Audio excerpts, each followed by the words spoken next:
So there are people that are watching on YouTube and people who are watching on the Hangout.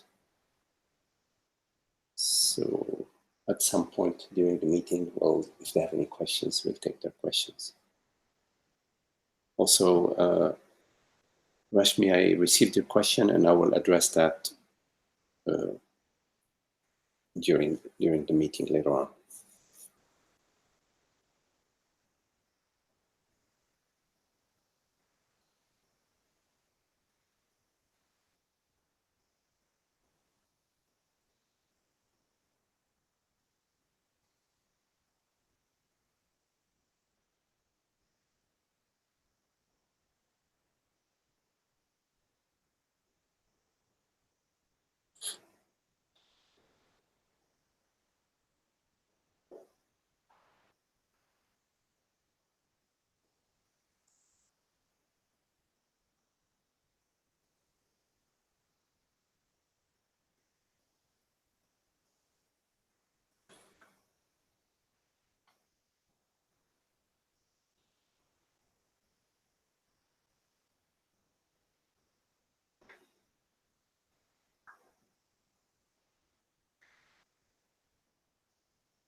So we'll start this meeting with a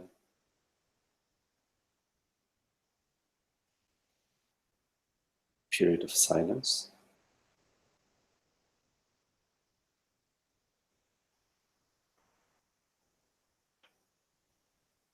Simply noticing whatever is arising and just remaining completely transparent to it. Whatever it is, just do nothing.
Everything that arises the thought,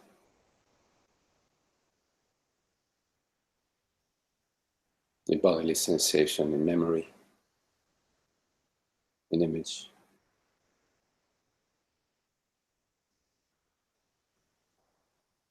Arises in the vastness of awareness.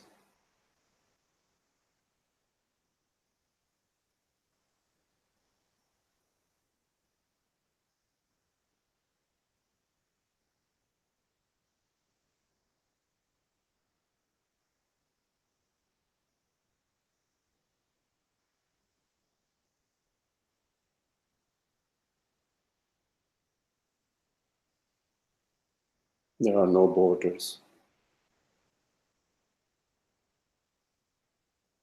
no edges.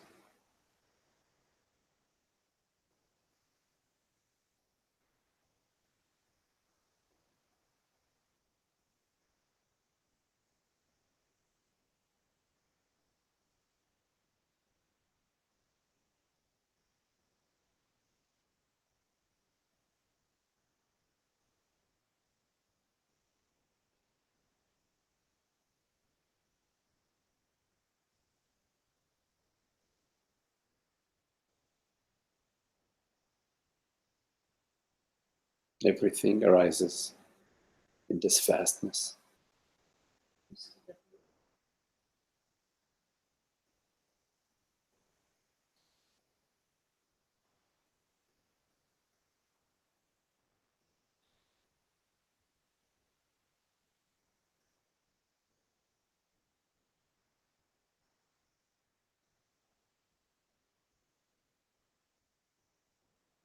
Effortlessly.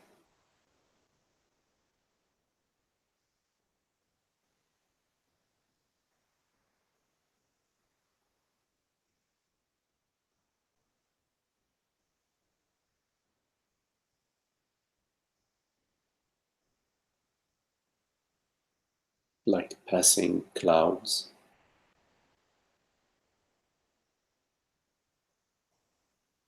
thoughts, sensations arise and pass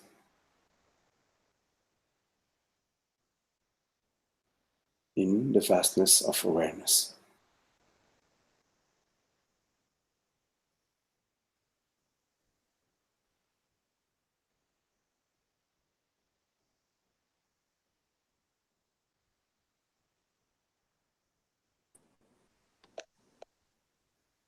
Notice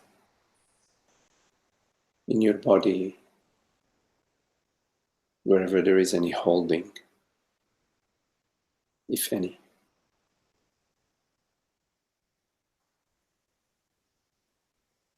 Your chest, your belly, your shoulders, your face, your eyes.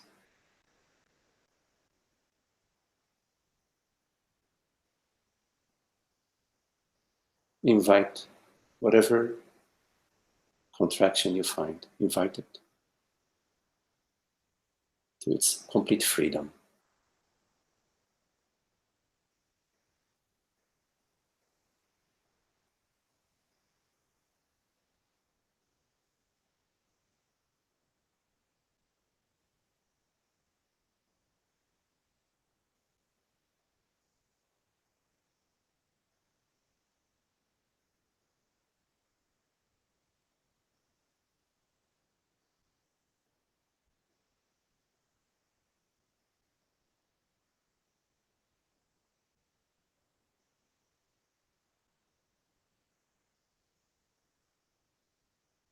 Keep your belly relaxed and open.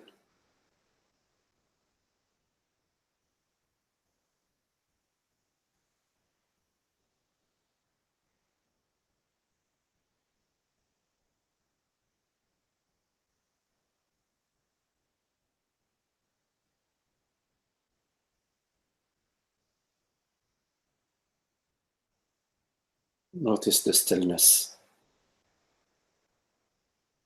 the peace.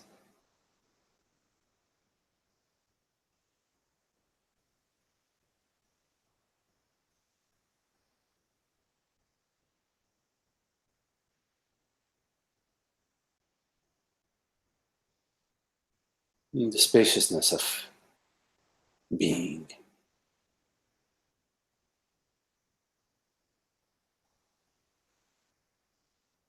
Everything you experience refers to that spaciousness.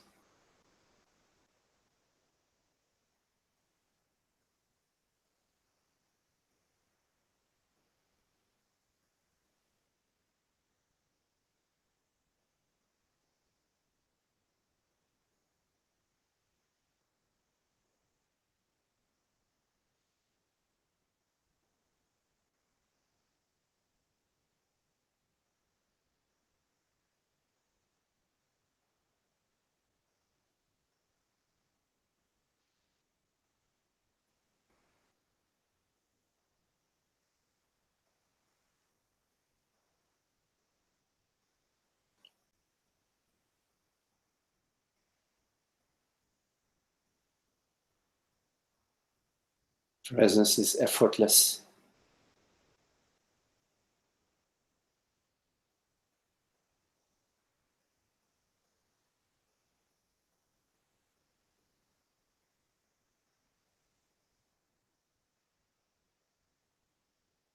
Everything arises in that presence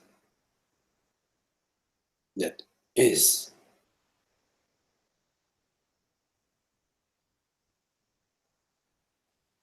Maybe overlooked,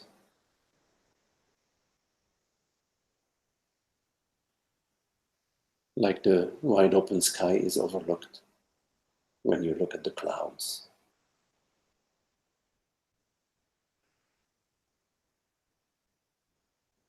But it's there.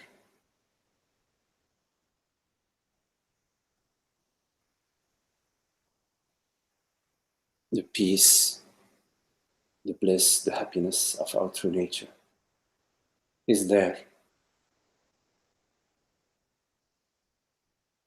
This borderless aware presence.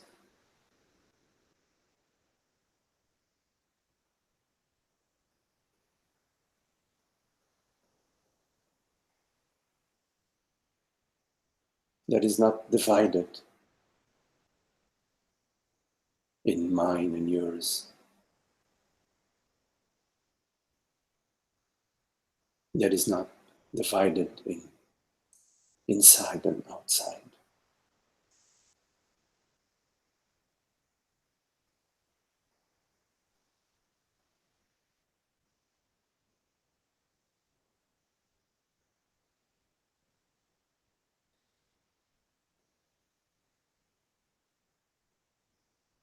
When we say I, we are referring to that. We are referring to that borderless, aware presence.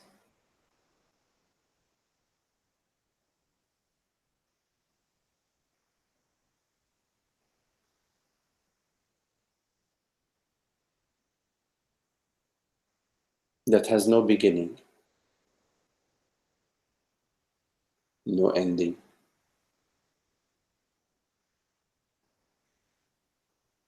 Not limited by location.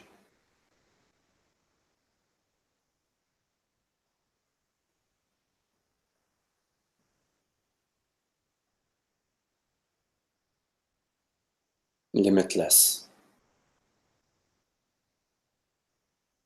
aware presence. I, aware presence.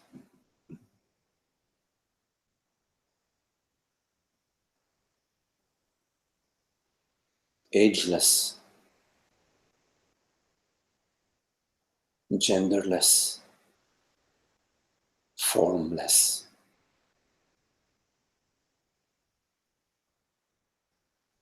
Undeniable. I, aware presence.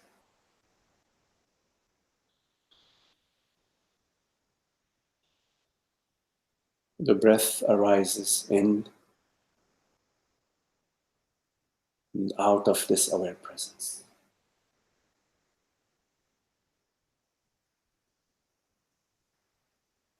body-mind perception, sensation arises out of and as this aware presence.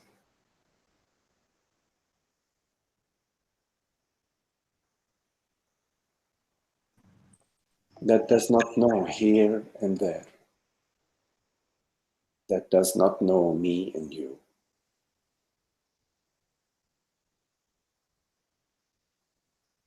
Me and you, thoughts, mind impressions, arise like clouds arise in the vast open sky. They are objects, thoughts, meditations, conditioned forms. They arise in the space of presence that is borderless, that does not know how to say no, is absolute yesness, that does not know any concern. It is absolute bliss. That does not know yesterday and tomorrow. It is absolute eternity. That does not know coming and going. It is limitless freedom.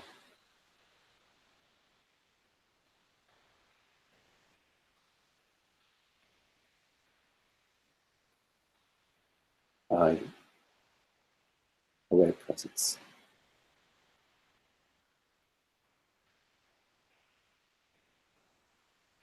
Formless, borderless, the peace of being.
So if there are any questions,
Well, then I will answer your question, Rashmi. Rashmi sent me the following question. Dear Megdi, hope Tara and you have settled back after that wonderful retreat in Costa Rica. So grateful for the beautiful experience. I have been feeling more peaceful overall. I have been doing the self-inquiry. What is it that truly perceives this?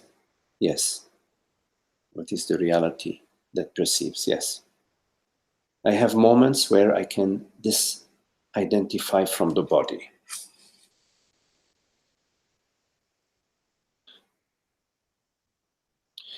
All in my field of perception seems very close and intimate.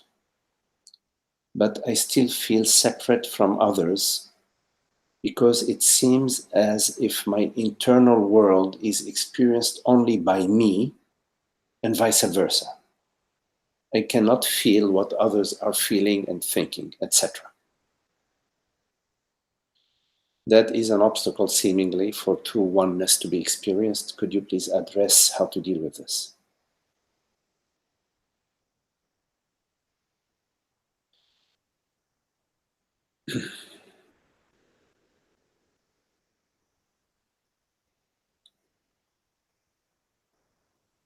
Yes, Rashmi.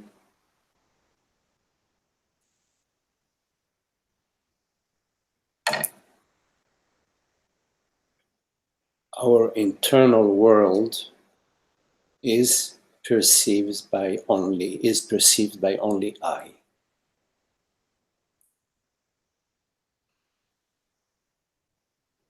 And I cannot perceive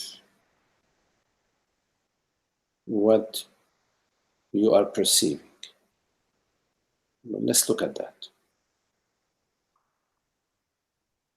Right now, I am perceiving this screen here, this table right here, and you are perceiving whatever. It could be in the kitchen, you're perceiving the kitchen table, or in your office, you're perceiving different perception.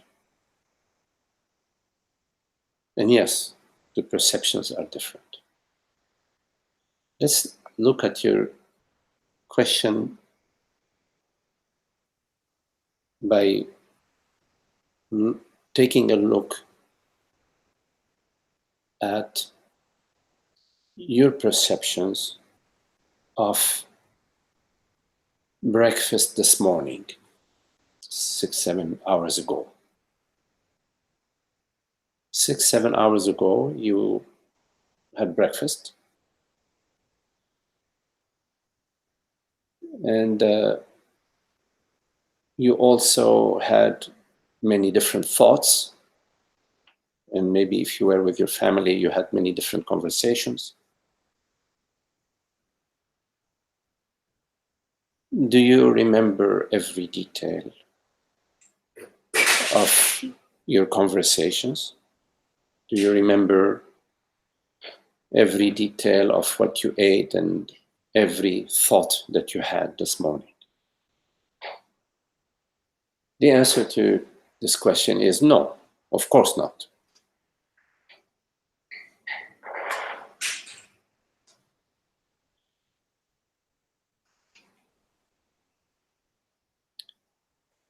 And yet, although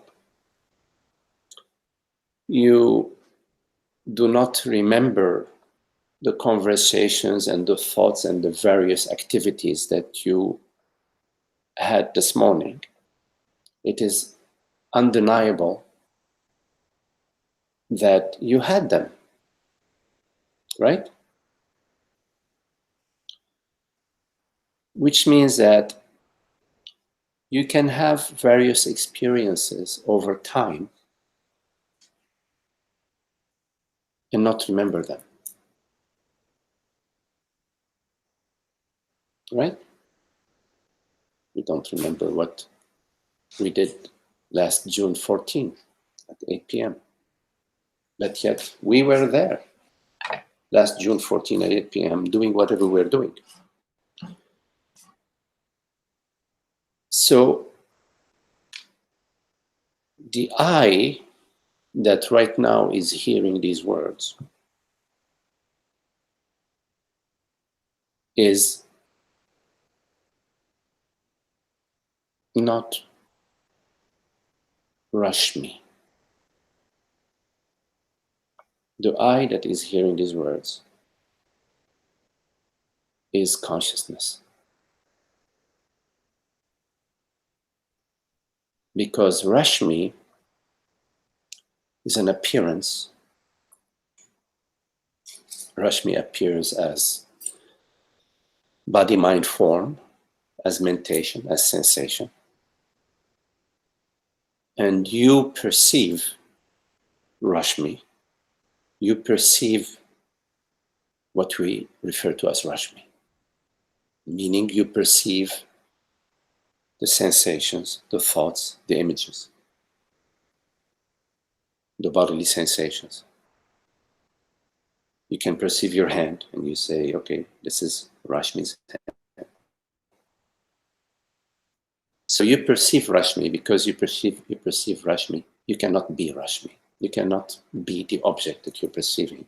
You perceive the oak tree, perceive the trunk of the oak tree, you perceive the leaves, the color of the leaves and how the wind is swaying the branches. You can perceive the various birds that are flying and landing on the oak tree.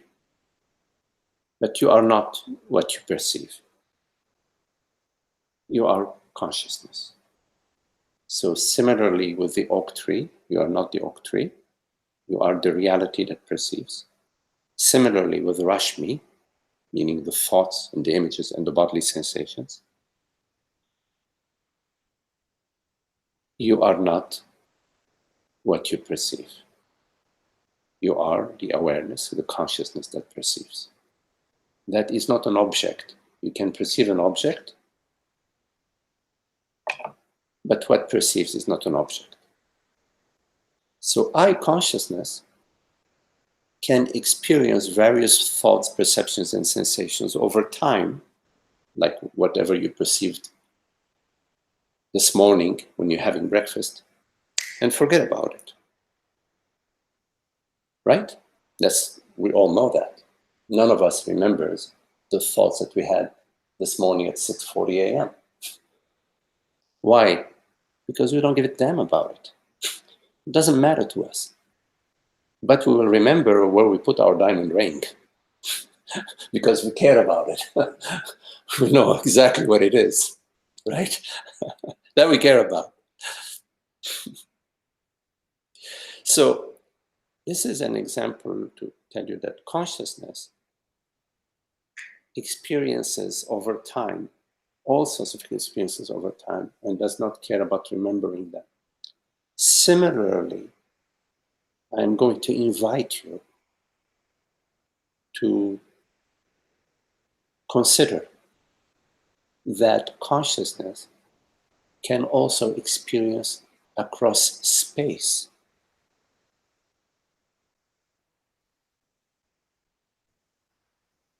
Meaning across here, Northern Virginia, and Iowa. I think you were in Iowa, yes, in Iowa, if I remember correctly.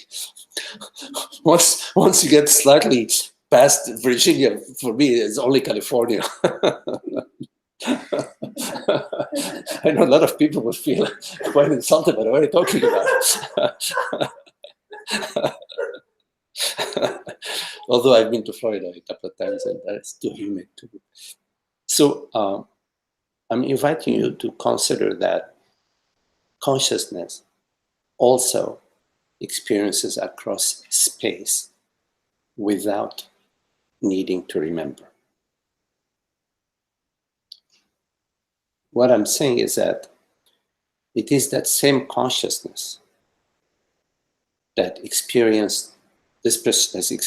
experiencing this perception right now, that experienced the perception this morning of breakfast, that is also perceiving the perception in Iowa right now through the body-mind instrument that we refer to as Rashmi.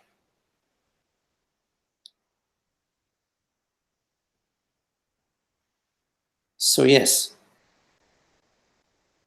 you do not perceive what I perceive right now because you don't care to. If you are perceiving what I'm perceiving, and if you're perceiving every thought that I'm thinking, and every bodily sensation that I am experiencing, and every thought and bodily sensation that everybody is perceiving, and every perception that everybody is perceiving, what sort of fun would that be? It's like going to a movie and you've seen it 10 million times. You know when he's going to put on his shoes, when he's going to say, yes, I love you, when she's going to slap him. What's the point of going to that movie? You know, what is that? There was a movie called Groundhog Day. Groundhog Day. You saw the movie Groundhog Day? I saw it 3 or 4 times. I don't want to see it anymore. But I did see it, I have to confess, 3 or 4 times. But after that, I realized, okay, that was good enough. I couldn't see it a 4th time. Imagine that you are stuck in Groundhog Day. That's what it would be like, actually. So this is a play, you know. There is only one reality. There aren't 2 realities. Because if there were 2 realities, we already talked about so many times, but let's say it again. If there were 2 realities, so one reality ends somewhere for the other reality to start. Reality A has to end, and then reality B will start. A reality that ends somewhere is an oxymoron. It makes no sense for a reality to have a border, to have an edge. That's what we refer to as a limited form, an object.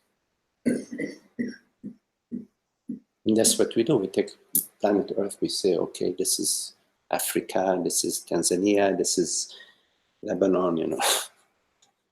We divide, but in fact, there are no divisions.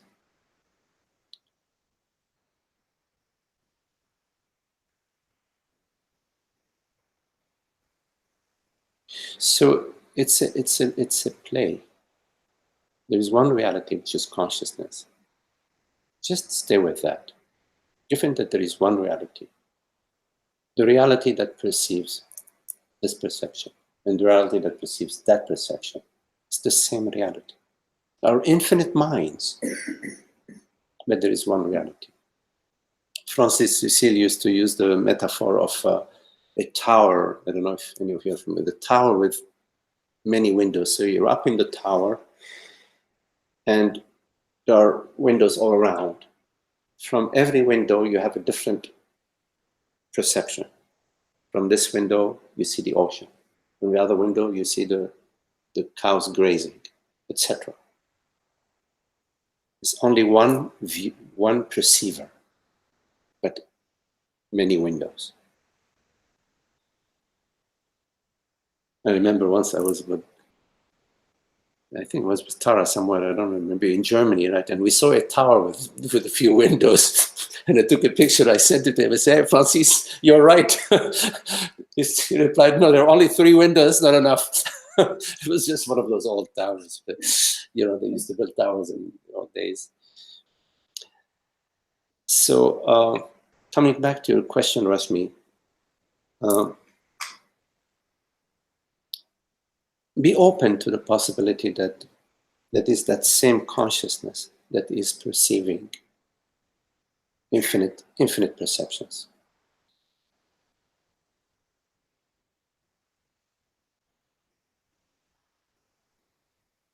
You have lived up to now with the belief that there are different consciousnesses perceiving. So now you have a new chapter, new exploration. Now that you've done that, that's good enough. You've done it for enough time. Now try on a new hat. There's one consciousness perceiving infinite minds. In fact, it's been established already that there are people who are what they call them mind readers or ASP or something. It's been established. It's no longer a matter of doubt that there are cases that prove that it can tell you what you are thinking. And I'm not talking about a magic trick. So if there is an exception to the rule, that means that rule is not absolute, right? If it's absolute, then there could be no exceptions to it. In other words, if consciousness A is perceiving mind A, and consciousness B, a different consciousness, is perceiving mind B, then it's not possible for consciousness A to read what consciousness B is thinking or perceiving. That would be the unbreakable rule. But if it's broken once, then it can be broken again. So just be open to that possibility, that consciousness extends across time and also across space. Across time, you know that because you can test it within your own memory. Across space requires for you to a little bit stretch a little bit your horizon.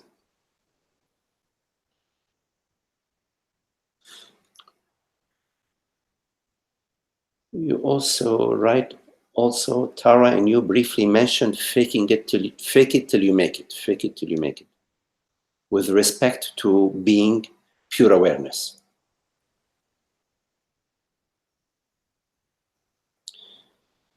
Any more advice or guidance about this? Well, you have been faking that you are a woman, that you are born, and that you are a limited consciousness. And it's been pretty miserable. I can tell from my own experience, and I'm just projecting that you're not different so much from me, that it's pretty miserable. So just fake it, that the other is yourself, is your very self. That the other is that same consciousness. Relate and live as that. Experiment with it. Try it out. You will not be disappointed. But you have to really be giving it a try, a serious try. That there are no personal chooser. There are no personal selves. That it is this one consciousness that is shining through infinite eyes, that is downloading perceptions and sensations and mentations through 7 billion set of eyes, 7 billion minds. It is not the mind that is manufacturing the thoughts. The mind is just an instrument of perception. The manufacturer of the thoughts is not the object via which the thoughts are perceived.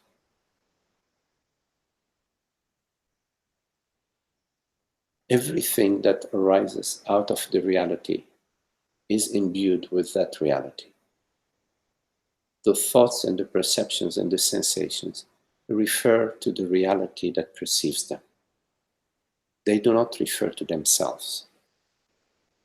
They do not refer to the body mind, because the body mind is also a download. It is an object of perception. You need to take a close look at that.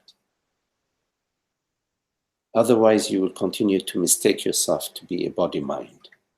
You need to realize that the body mind is an object of your perception. You perceive your thoughts, you perceive your bodily sensations, you perceive your meditations, you perceive your perceptions. You cannot be that which you perceive. So yes, fake it till you make it, and of course, continue to contemplate the validity of your theories, of your beliefs. Test them, to test them, otherwise they remain on board. Okay, Rashmi, thank you for your question.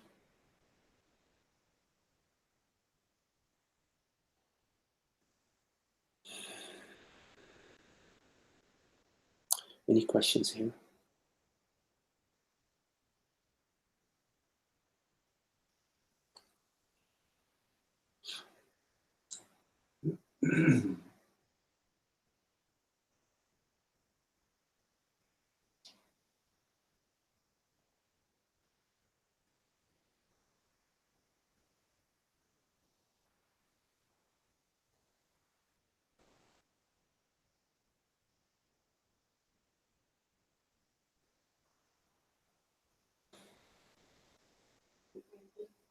Yes. We take good care of the body by getting some exercise and some good food. As far as the psycho-emotional aspects of increasing those, is it the best thing for a truth seeker to turn to contemplation, or are there other things that we do? Yeah. It's important to understand that all the psycho-emotional experiences that you have refer to you as a person. And it depends on the intensity and the amplitude of the emotion that you are experiencing. Because if you pass too strong of a current through any instrument that's not designed for that load, it will damage the instrument. But it will not damage consciousness. Still, we are manager of the body-mind. We are not the body-mind, but we are its manager. We take care of it. So, in certain situations, it is helpful to get some therapeutical help, some advice, some loving companionship from our friends, from our partners, from our family, from whatever other sources, to have the body-mind calmer, more at peace. Of course, there are also meditative practices that help you with the psychological realm. And in general, they are about the stillness and about allowing. Of course, you work with the smaller emotions, not the bigger emotions. And there are always, as a person, there are always emotions, feelings and emotions. So there are some practices, meditative practices, or just you're sitting, a few times a day to bring the mind to sort of past its, not completely past, but more capable of being less reactive when situations arise. So, okay. Because in sitting still, and you will notice it's going to be a lot of inner activities that are going to arise. And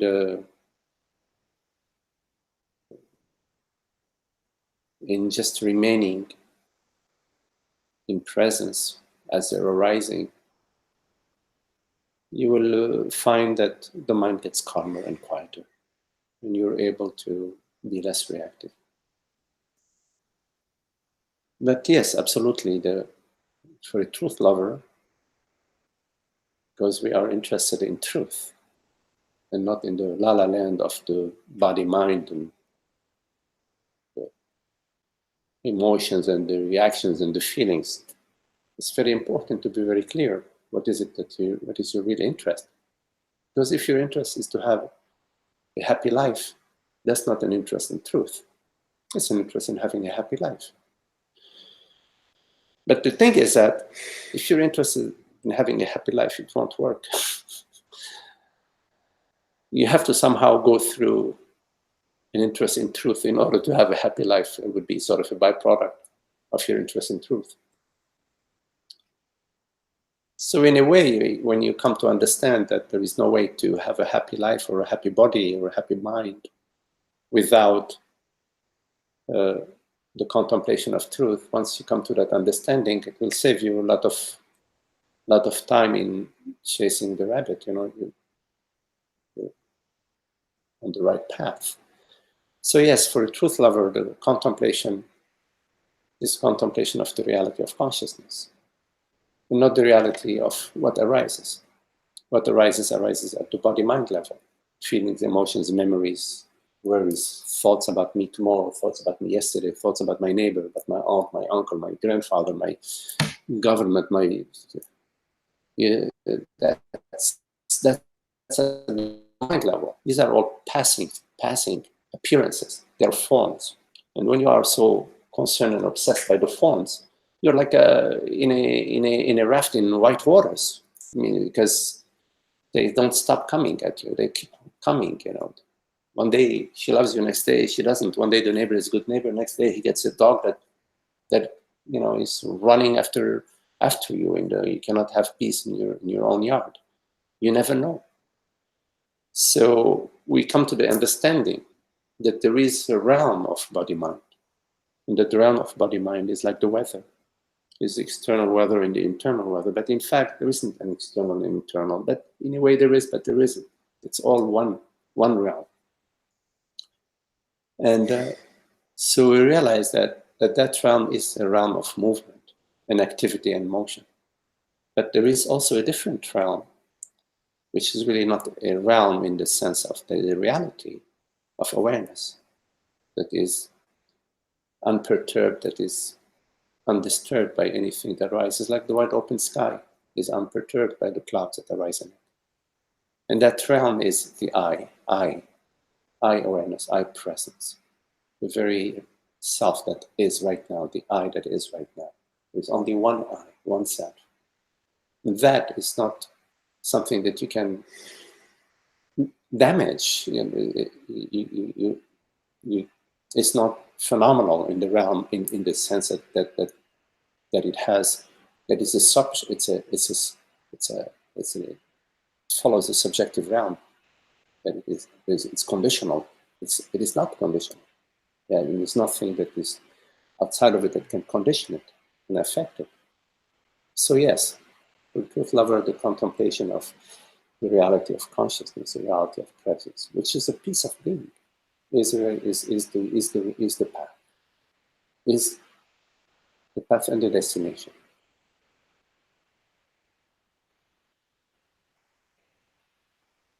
So as the psychological emotions arise, we experience them in the body. So it's important to give them all the space that they need, whichever way they're arising. It's like you go into a gallery. You walk into the next room in the gallery, you don't know what you're going to see. It may be Van Gogh, it may be Monet, you don't know. Who knows? So you in the body, it's the same thing. But what's matter above all is that you do not set any constraints. You do not set any conditions upon yourself, because it's not loving towards yourself to place condition on yourself. And of course, what is not loving towards you is also not loving toward the others. So of course you don't place condition onto others. Don't worry about it. Somebody standing on your foot, you're going to know how to tell them, get off my foot one way or the other. That's not what I'm talking about. Talking about that other realm of the psychological realm, of resisting, of believing and feeling that there are some ways in which things should be, some way in which my experience should be. And when you have this feeling, this belief that your experience needs to be this way or that way, it's a condition. It's a form of resistance. You may dress it up in very beautiful pastel colors and ribbons and all that, but it's still unhappy.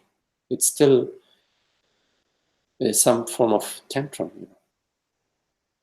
So you become wise to that process within you, and you are you, so you do whatever you want with it. And why, once you get the understanding of that, why not open yourself up to the possibility of, okay, that's not where I want to go. You see, I don't want to pursue these thoughts and sensations and emotions. I want to continue to cater to the next problem, the next issue, hoping that there is some castle out there where I'm going to finally feel like this or like that. So it's moment by moment, it's dynamic, it's alive, which is beautiful. Life is beautiful not in our stories about it, but in presence. In presence, there is beauty to everything, even to a certain emotion that is sort of has a ochre color or strong vibrations. There is something to that is free of that can experience that from a place of wonder and also understanding. There's an understanding that it's not possible for the human for the identified humans to be free of the emotions. How can you, being identified as any form, be free of emotions, given that all around you things are constantly changing and moving and shifting, and you're thinking that this is what I am and this is how things are, and your permeability, you're constantly blocking your permeability with your identity. And our natural way, which is the universal way, the cosmic way, is impermeability. Is that the right word? Impermeable. Is it transparency? See, it is transparent. it is transparent. It's permeable. Yes, I thought it was. So, whenever I said permeable, add I am, and whenever I said I am impermeable, remove the I am. That's like a double negative. Yes. And what's beautiful about the contemplation of truth is that it becomes easier and easier as we're it delivers the happiness, the ease of being. That doesn't come in language. Truth comes in some other form. Yes, absolutely. Like language sort of gets in there. Yeah, you could say that, yes. Is it the devil in the details? I mean, you've given a couple of clear-cut examples. Yes. I'll know what to do. Oh, yes. Yes, but there is a. I don't mean. Right. Well, because it's all easy. When you say you don't need help with the easy things, like you need help with the complicated things or more the non-easy things, take a look at the non-easy things. When you take a look at non-easy things, again, please correct me if I'm wrong, I'm just speaking my own, you may find that you're complicating it, that you're adding in there some form of resistance, some form of condition. I worked very hard really hard to get this contract. And the client, let me, wine me, and dine me, blah, blah, blah. eventually, after spending so much time on that, giving more and more information and helping the client out to understand his project more and more, turns out that, oh no, I'm not interested in you, I'm going to do the project myself. After I put in a lot of hours, let's say. So maybe that's a little bit more complicated than somebody standing on my foot, okay? And I'm feeling really hurt and upset, and he was a traitor. Sorry, how do you say in English? Somebody treasoned me. Somebody betrayed me. Betrayed. I feel betrayed. I feel this guy was dishonest, was misleading me, blah, blah, blah. Yeah. And I had to drive 3 or 4 times there and then meet me there and meet me here. And so, yes, I feel very upset and blah, blah, blah. What's making all that? What's making all these feelings that I'm having? We have to take a look at that. One way of looking at it is that, hey, that other client is the douchebag. Deserves, that's one way of looking at it. Okay, yeah. But in fact, I'm still feeling the hurt. I'm still feeling the hurt. Yeah. I'm still feeling the hurt. And every time I tell the story, I'm going to tell you about how bad this person was. And because I'm still feeling the hurt, I'm still reliving it. That's how it is in our life.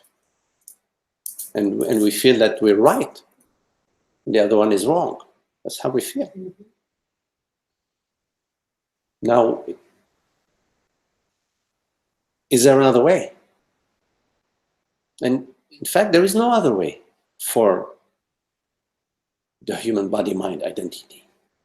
Because I'm identified as me, and I'm seeing him as him.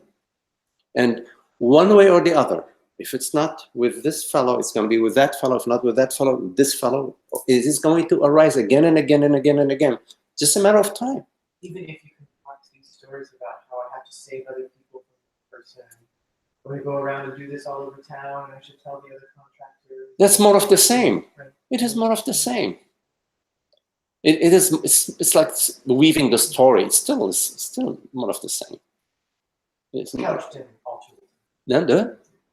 Pretending that you're altruistic.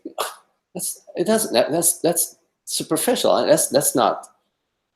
So I'm even better and better, and he's worse and worse. It's still the same. It's not happy. It's still would like to erase this guy. I'd like to, like that. But the thing is, it continues, right?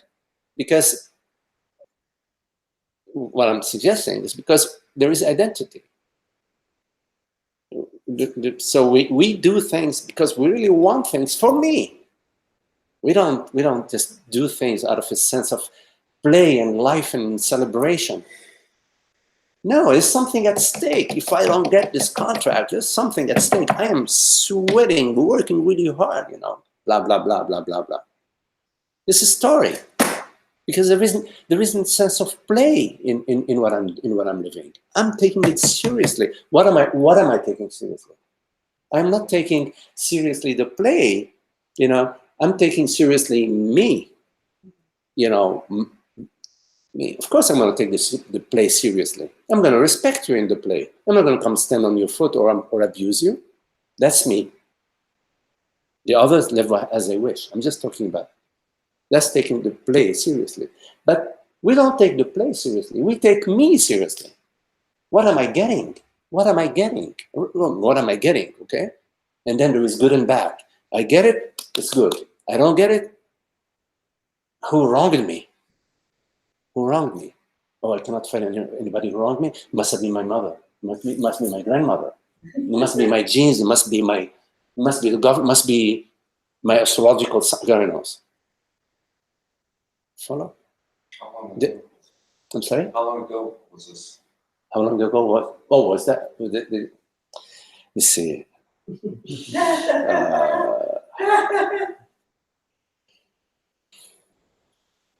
say 15 years ago or something. Even if you were just pretending, telling yourself a story, being righteously indignant in your head, I'm the queen and I'm right.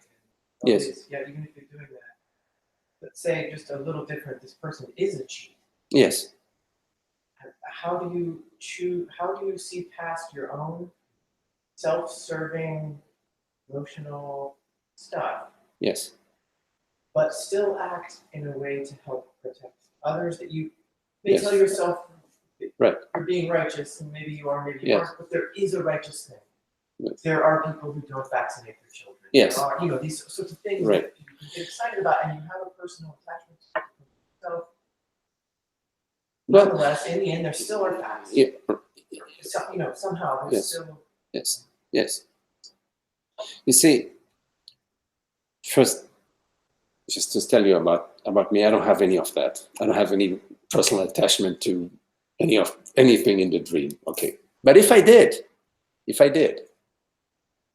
and feel like, okay, this person is really a cheat, I need to do something about this cheat. Okay. I would like to take a look at that. I would like to take a look at that. I mean, first, is it within my capability, my capacity to do so? If it is, it's just a matter of getting on the phone and saying, 911, hello, there is somebody robbing the bank here. Okay, that's simple.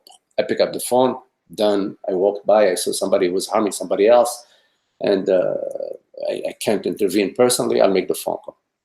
But in terms of now having a mission of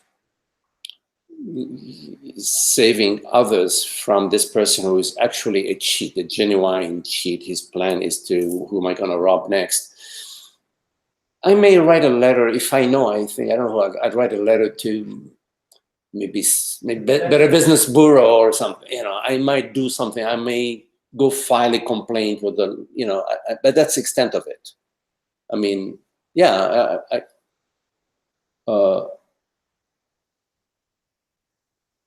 You would that exercise is your agency. Sorry? You would exercise the agency you have. Absolutely. Right. As long as there is clarity in my mind, and if there isn't, I will share that. Okay, well, that's my impression, but I will still take some action. Oh, absolutely, I'll take some action. But it will not be a mission. It will be part of regular. It's like I'm driving and I get a flat tire. I'm going to call AAA or whoever to come. It's at that same level, really. It's not more elevated than that. Coming back to being worked out, that we live with the identification. There's another way of living, which is there is a project that's available to me to work on, which I do. I work on it, as much as I enjoy. Okay, now it's quite different. It's quite different. Somebody tells me, come and meet me, God knows where. I said, no, I'll meet you a mile away from me. I'll meet you there. So I'm not going to be unhappy or live unhappily for any reason. This does not mean that you don't exert some effort, because sometimes I have to have a report ready and I would stay until 2 in the morning working, but I'm enjoying myself. I'm okay. If I'm tired, I'm okay being tired. And can we do whatever we do without compromising our freedom? Without compromising our freedom. Because our freedom, if it's in somebody else's hands, we're cooked ducks. Is that cooked duck? We're cooked. Is that an expression? Cooked goose. We're cooked goose. If our freedom is in somebody else's hands, we're dead ducks. We're dead ducks. Our happiness, our freedom is in our hands. So the only person who can compromise my freedom is myself. Myself. Tell myself, okay, Let me give you an example of how I compromise my freedom. If I don't get this promotion, I'm gonna be miserable. There it goes. I just compromise my freedom because I made my freedom, meaning my happiness and freedom. You cannot be in jail and happy, you know. Freedom and happiness, they're one. Yeah, it's freedom and happiness. So if I place conditions, and notice if you do that in your life, I don't know, I used to, that it's really important for me to do that, or else, you know, the or else, you know, don't think or else, you know, then or else, oh, I'm doing this, oh, it's okay, but if I don't get it, oh, cow, what's, you know, if I don't get it, see if I don't get it. So who's doing that to me? No, I am doing that. I am choosing my unhappiness. I am compromising my freedom. And we do that because we believe that that's the way, there's no other way. What are you talking about? Of course, it's very, if I don't get that, ... something really bad is going to happen, which means we are trusting our thoughts, right? We're trusting our thoughts. And our thoughts are crazy. They're crazy. They're very crazy. Because why? Because they're part of the whirlpool of human thoughts over God knows how many crazy generations of people killing and robbing each other. My thought is part of that whirlpool, and I'm trusting my thoughts. They say, and my thoughts came from my parents' thoughts, and and so on. It's all it, and they were very crazy themselves. There were a lot of crazy. There are a lot of crazy people around. Not in terms of the mental realm. Mental realm is completely local, right? So, but that's what I'm following. See, I'm not following the peace of being. I'm not trusting. I mean, look at this. I mean, look at the sun shining, and look at gravity, and the look at the galaxies and how they're. Look at our planets and all that. How it's all connected. And we're not trusting that. We're trusting our thoughts, right? We're trusting our thoughts. And our thoughts are contaminated. They are contaminated by I am me. I consciousness is mortal. I am born. Yeah, that's the contamination number one. I consciousness, I'm born. I'm consciousness, I'm born. I am born. I am this body mind, you see. We need to look at that. We need to take a look at that. We need to take a close look at that. Because if you glance at it, it's not enough. Because when you glance at it, it seems to be true. Oh yeah, of course, I'm born. But that's a glance. You need to look deeper. What do I mean by I? When we say I, what do I mean by I? Let's say I. When we say I, not I, Magdi, or I, ... Just I. Just say I. When you say I, you're not referring to your body. When you say I, you're referring to something else. We all are referring to something else when we say I. We don't. Then we say the body. Okay, there's no problem with the body. There is no thing as denying the body. It's not about denying the body or denigrating the body. But it's about knowing what we mean by I. What is our experience of I? Our experience of the body, we know it. We know it how? We know it via sensations and thoughts and perceptions. But I, you cannot know I via thoughts, perceptions, and sensations. You can only know I by contemplating what am I? And then it's I.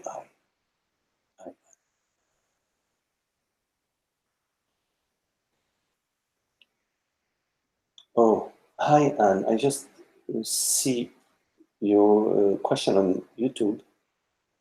Hi, Maggie. Hope you all had a wonderful retreat. Yes, we did. Very lovely retreat.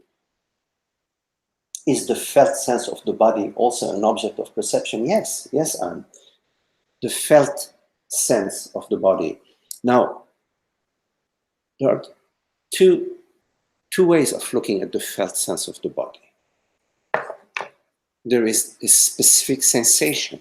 For example, if you have an itch, or you look at the sensation of your foot on the ground, that is a specific sensation, let's say, a bodily sensation.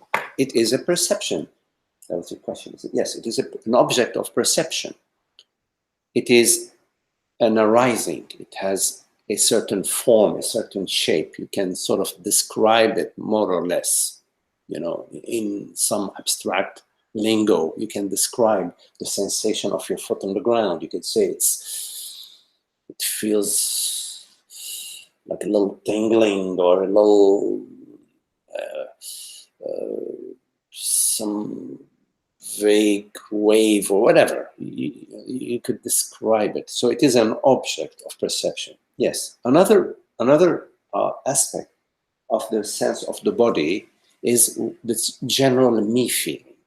We have a general sense that we are sitting on the chair, for example. Okay, that's not a specific sensation. It's sort of what I refer to as the me feeling. And the me feeling, you have to turn your attention to, because we don't notice it. We've been so used to it, we don't notice it. So when you turn your attention to that, you will get a sense or a feeling that, okay, you can get a sense of a me sitting on a chair. It's hard to put into words, but it's also a perception. It's also an object of perception. So yes, to both of you, it was only one question, but yes, to your question on the felt sense of the body, whether it's a specific sensation or the general me feeling, is an object of perception. Then you're right, I'm confused when you talk about getting help, like therapeutic help, or to do meditation practices. But it is also talked about that we are not the doer of our actions. So which is true? Oh no, I'm very specific when I speak about I'm not the doer of my action. I'm referring to I, the separate self, is not the doer of any actions. But obviously, I am the doer of actions, not I, the separate self. I, consciousness, am the doer of all actions. I'm the creator, the conceiver, the creator, the perceiver, and the eliminator. Yes, I consciousness, and I consciousness is the doer. Yes. So when there are teachings that saying there is no doer, they need to specify there is no separate doer. Okay? There is no separate doer. But yes, of course, I am the doer. But the question is, what is this I? You see, this is I. There's a confusion about the I. So in terms of your question about the therapy and the meditation,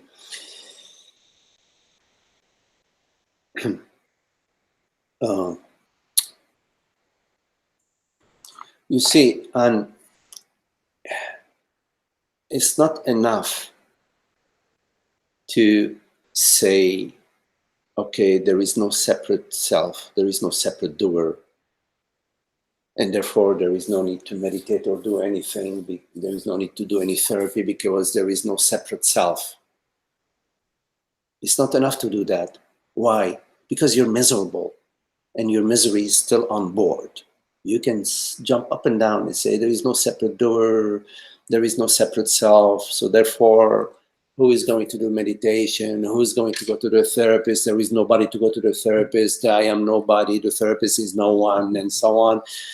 You could do that if you want to, but you're still miserable. Now, I'm not talking about being miserable.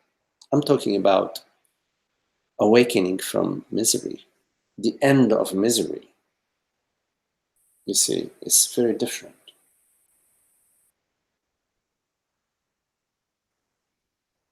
I remember once going to a retreat. It was in France. It's really funny. It was a Zen retreat.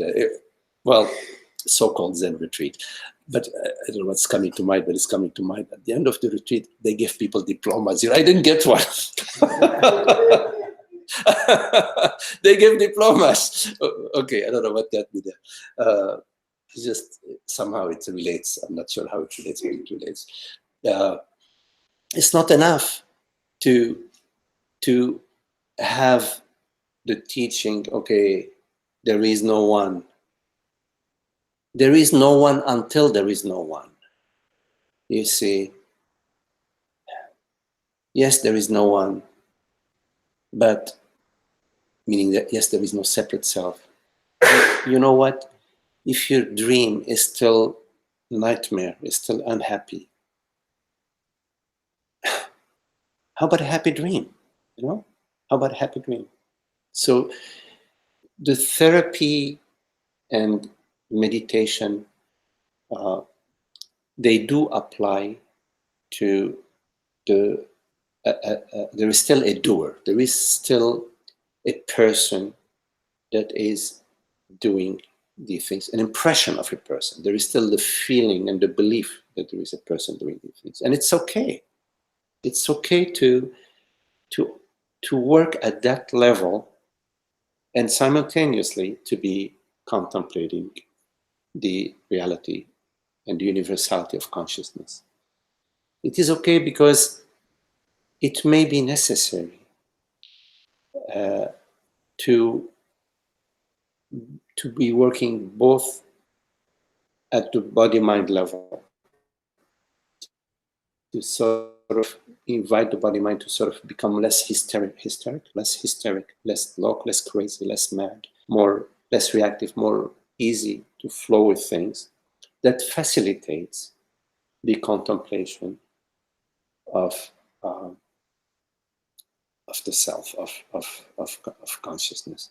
So there is a progressive path. In the progressive path, they work a lot on self-discipline, on doing good deeds and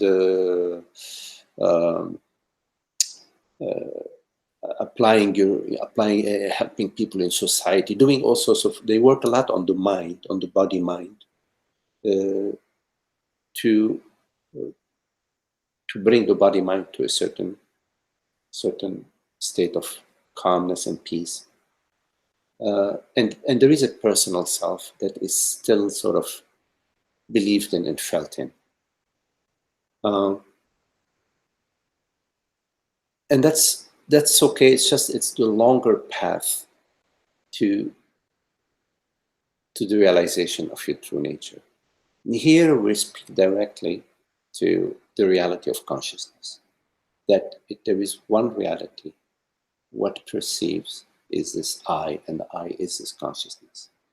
But even though you come to this understanding, you still have to also work on living this understanding and releasing a lot of the contractions, remaining contractions within your body mind, because you will notice that even upon your understanding that I am consciousness, your buttons will still be getting pushed, and the work is not done. So there is a post-awakening, a post-enlightenment work. Okay, and I'm moving away from your question actually at this moment, but so that's good enough with your question. And if you still have unclarity about that, we can also take it up again. Yes. Okay. So in a way,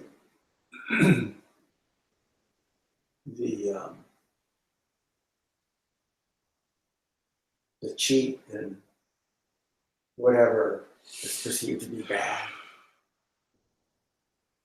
and by a media person, my way of thinking things should be different than they are, then when I pursue that, there's a belief that things should be different, and I me, should make that difference.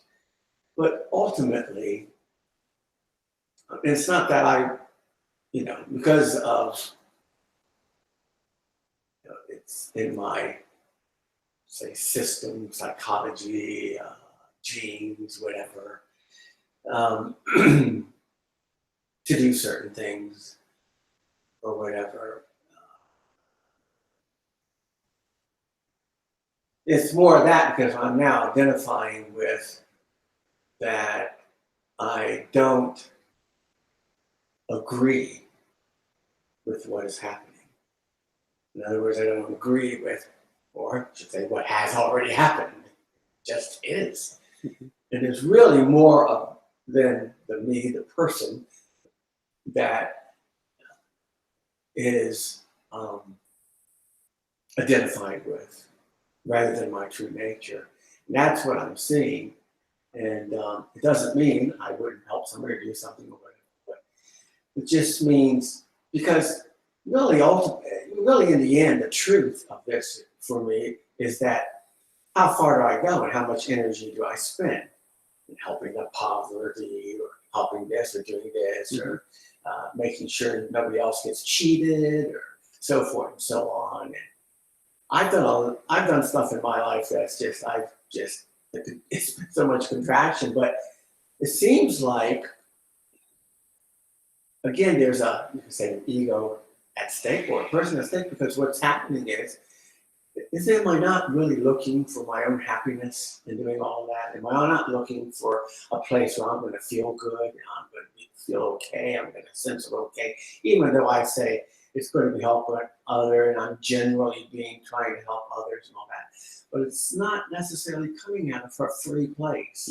There's contraction, it's got to be this way, and so forth and so on. And so I'm seeing that moving from my true nature and allowing the true doer to do, which does the cheat, which does all these, does poverty, does all that, is allowing that to happen, or knowing that that is the true I,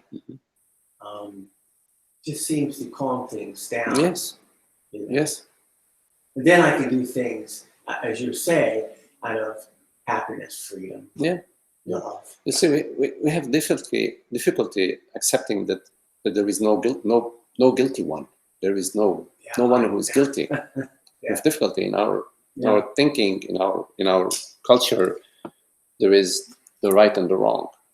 That there is somebody who's right and somebody who's wrong. In fact, we talked about many times that you never choose your thoughts. You don't choose your thoughts. You perceive your thoughts, and you don't manufacture your thoughts. And your actions follow. At a certain point, whatever actions you take are a result of your thinking, of the thoughts that you're perceiving. And so there is no personal doer. And so there cannot be any person who is guilty. Having said that, we take action when we see somebody, a bully or somebody who's much bigger, who's hurting somebody who's it's within us. We don't even think about it. There is wisdom within us to sort of take some action there. At the same time, when we see a lion chasing the deer, we're fascinated by that. Wow, and grabs the deer, and that's his food, and the deer is, of course, much weaker than the lion, but yet that's how it is. You see, so. We could also run the other way if we see somebody bullying somebody. Well, else. right. It depends. So, Yeah, I mean, it you're can right. happen. You're right. We could. Well, And I would run the other way to get to a phone and call somebody to help. If I don't know what if you know anything else. Well, I guess what I I'm wouldn't saying run is, away from again, that. there's no mean, do I feel guilty now that I've ran the other way? No, I'm not talking about feeling guilty. So- What I'm saying is that there is within us an innate love, Sure. you know, Yes. and yes. and so I'm not saying that we necessarily are in tune with it. We may not.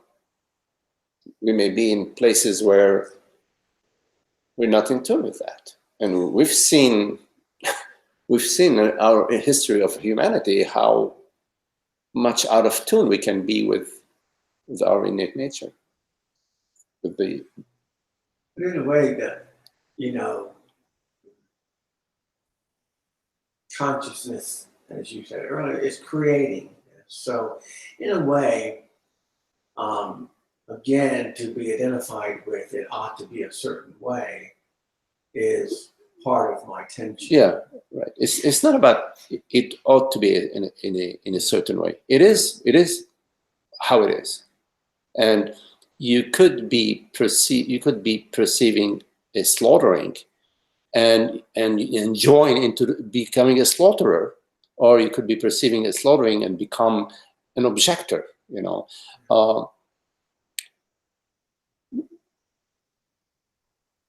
Wherever you are and whatever you're doing is your path. If you're meant to be an abuser or doing actions of abuse, you will do them as part of your path. Meaning, there is something in there for you and for the abused. Yeah, it's part of the whole creation. Yes. But at the same time, though, it also, and part of what, you know, people say, well, I'm grateful for even if that's the bad thing and all that kind of stuff. But part of that is that it is also then possible. What can happen is that happening is also bringing me closer to my true nature. Could be. It could. The realization. Everything that is occurring actually is taking you closer to true nature. Even when you're traveling away from peace and happiness, you're going deeper and deeper into the misery. It's meant for you to get into the hotter and hotter fire, because at some point, you're just going to turn around. So yes. But yeah, I think it was Robert Adams used to say, all is well, there's nothing, all is well as it should be, something like that. All is well, and it is as it should be. Yes, all is well and is as it should be.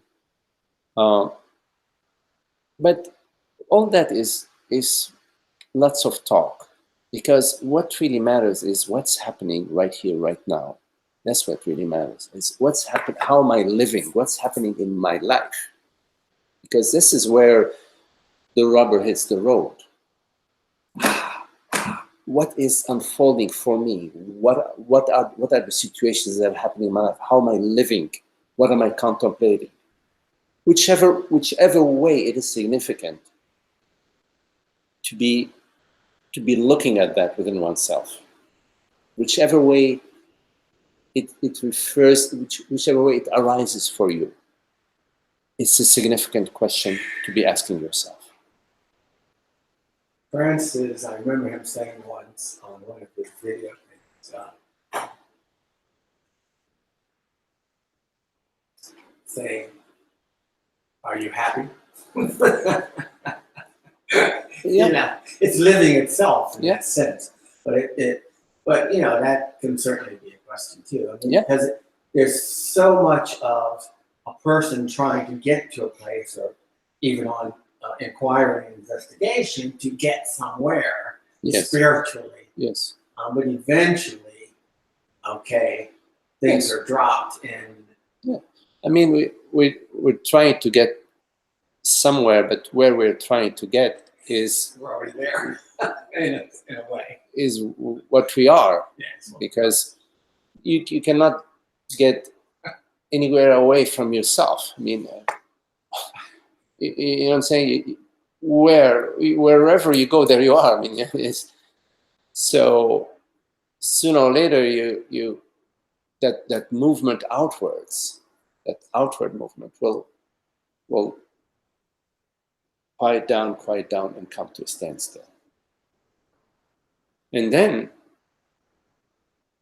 there is the majesty of presence and the celebration of life and the wonder of being. It's not turned off. That's actually, it's in its full bloom. In fact, we're constantly bypassing presence with this becoming, pursuing. We're overlooking the majesty of being with our pursuits and our avoidances. So this is why it's really important to notice this mechanism of avoiding and resisting and pursuing, which are futile, and also they're empty. They're veiling the wonder of being and the majesty of being. So we need to trust being still. And right, for some kind of realization, it's certainly inevitably there. And you see all these neurological processes that you're geared towards, and they're just pulsing away. It's all about wanting something, and kind of implicit in that is a belief that these steps or these actions are going to make that happen, and yet wisdom tells you that's not so. You're just sitting with this wired. Follow the wisdom. Yeah, and I mean, it's like that's the only way you get there. Yeah. Seeing that this is just an absurd situation. Absolutely.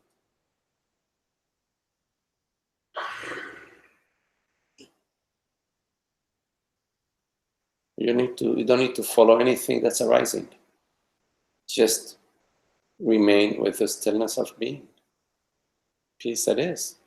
Well, the mind. And then allow the body mind is always, weather is always changing. Internal weather, external weather, events, people coming, going. That's the show. The circus goes and some other show comes. Okay, very lovely to be with you. Okay, Esther, hello Jill, Gabi, Zoe, thank you all, and Rashmi.